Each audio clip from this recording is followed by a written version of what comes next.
Warahmatullahi wabarakatuh. Alhamdulillahilladzi amarna bil adli wal ihsan. Wassalatu wassalamu ala sahibil bayan wa ala alihi wa ashabihi alladzi bihim sa'idu fil janan, amma ba'd. Dewan Hakim yang arif dan bijaksana, hadirin sebangsa dan setanah air yang berbahagia. Dalam sebuah survei bertajuk Local Friendliness 2024 yang dirilis oleh Internations, Indonesia dinobatkan sebagai negara terramah peringkat kedua di dunia, tepat berada setelah Costa Rica. Posisi ini menjadi daya tarik tersendiri sekaligus modal nyata untuk menciptakan bangsa yang humanis, spiritualis, romantis, dan senyum berkah manis. Namun sayang hadirin, kesan positif ini kini sering ternodai dengan munculnya kasus-kasus perundungan. Komentar-komentar provokasi yang menghiasi media sosial setiap hari, saling hina dan mencela yang masih merajalela, sinisme dan sarkasme yang hampir membudaya, pelecehan seksual yang terus menyasar anak muda, bahkan tak jarang intimidasi dilakukan untuk merusak mental dan menghilangkan nyawa yang diperbuat oleh oknum-oknum anak bangsa, baik di dunia maya maupun di dunia nyata. Bukan hanya antar satu ormas dengan ormas lainnya, bukan hanya antar kelompok satu etnis dengan etnis lainnya, bahkan anak kepada orang tua, antar pelajar, antar remaja dan pemuda, siswa kepada guru, dan sebaliknya.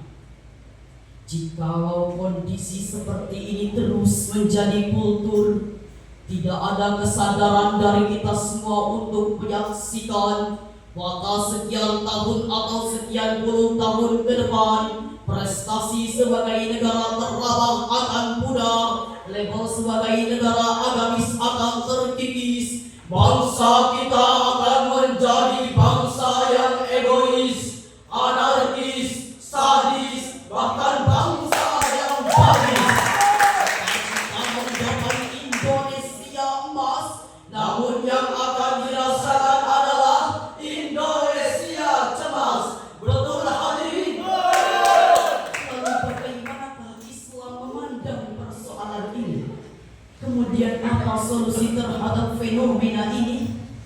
Sebagai jawabannya, mengeliminasi perundungan di kalangan remaja adalah tema Syarhil Quran yang akan kami uraikan pada kesempatan kali ini dengan landasan Al-Quran surah Al-Hujurat ayat 11.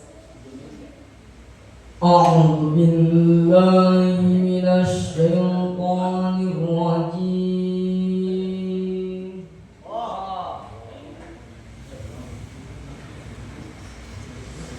Bismillahirrahmanirrahim.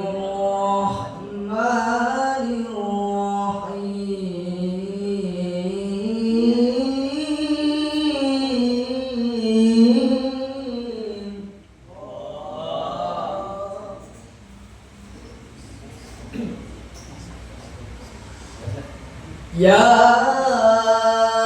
ayyuhalladzina amanu la yaskhar qaumun min qaum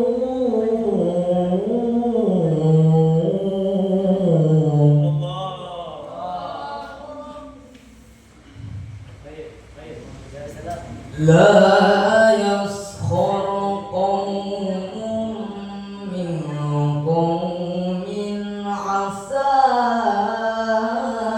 an yakunu khairan minhum.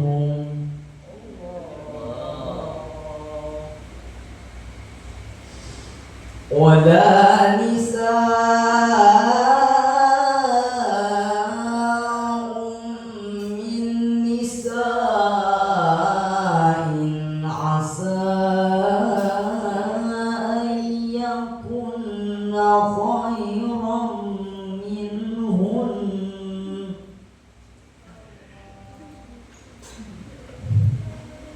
ولا تلمزوا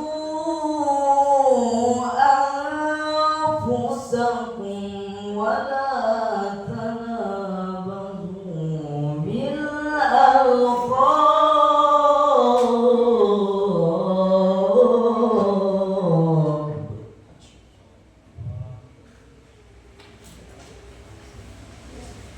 بئس الاسم الفسوق بعد الإيمان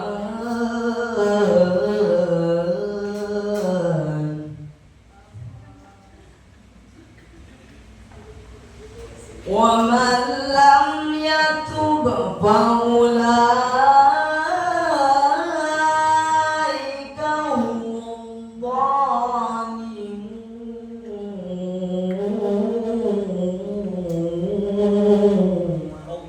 Aku berlindung kepada Allah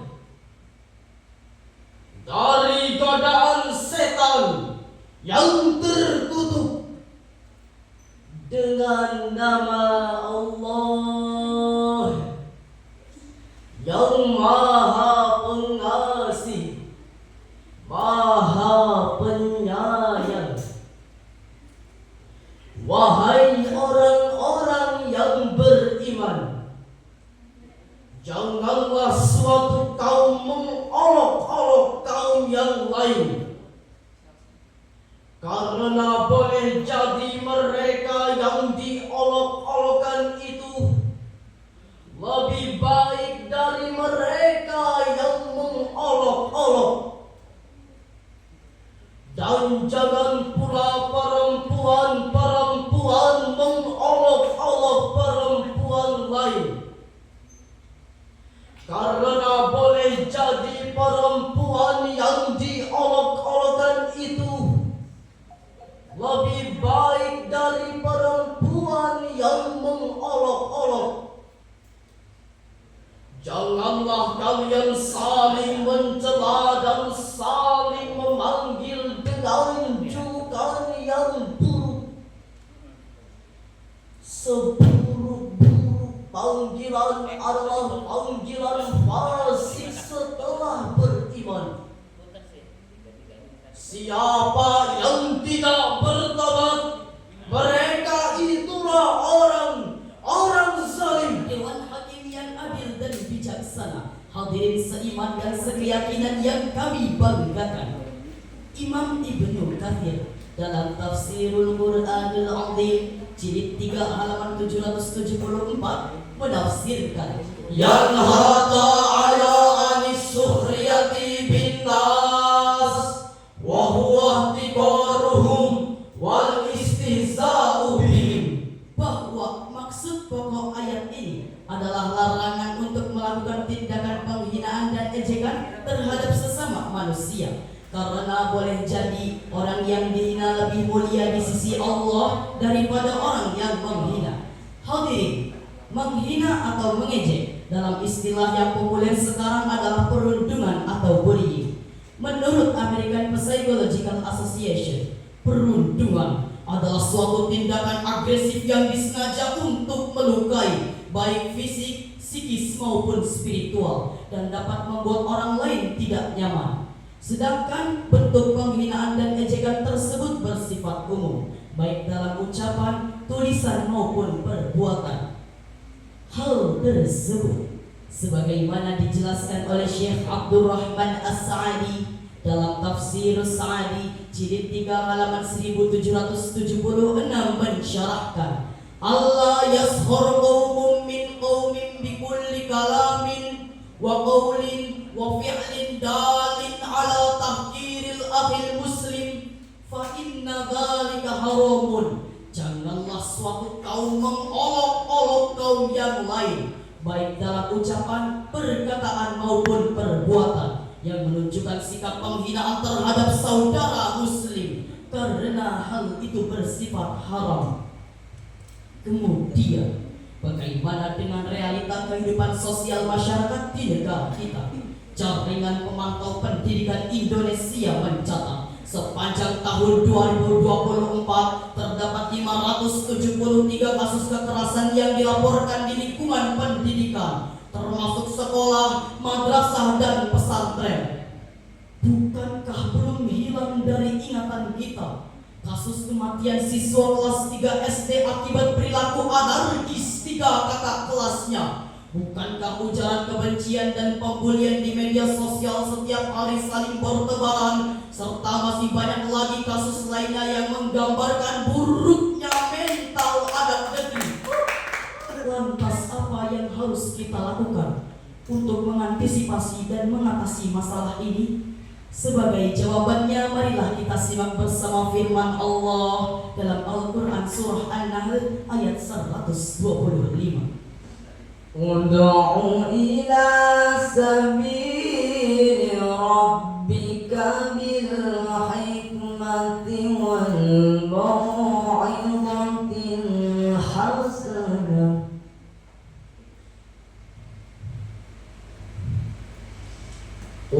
mau'izatil hasanah wajadilhum billati hiya ahsan.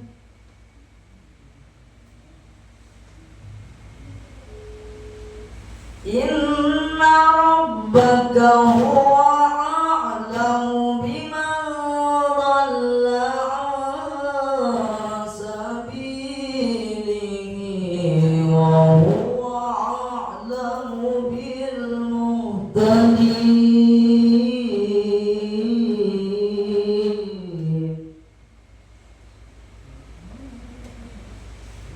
Wa huwa a'lamu bil muhtadin.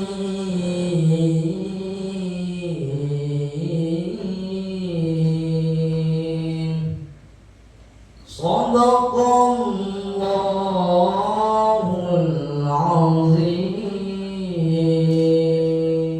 Serulah manusia kepada jalan Tuhanmu dengan hikmah dan pengajaran yang baik, serta berdebatlah dengan mereka dengan cara yang lebih baik.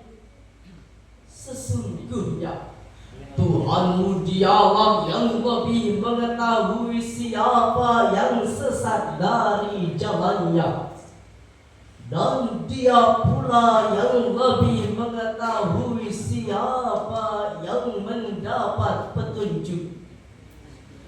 Maha benar Allah dan Maha Agung. Hadirin yang berbahagia, dalam ayat yang kita dengarkan tadi, Allah memerintahkan kepada kita untuk mengajak dan menyeru kepada kebaikan dengan cara dan metode yang bijaksana tanpa memaksa. Karena membumikan dakwah dan menyelesaikan konflik sosial termasuk perundungan hanya bisa dilakukan dengan pendekatan yang bijaksana tanpa kekerasan, serta edukasi yang baik agar kesadaran tumbuh dari dalam hati.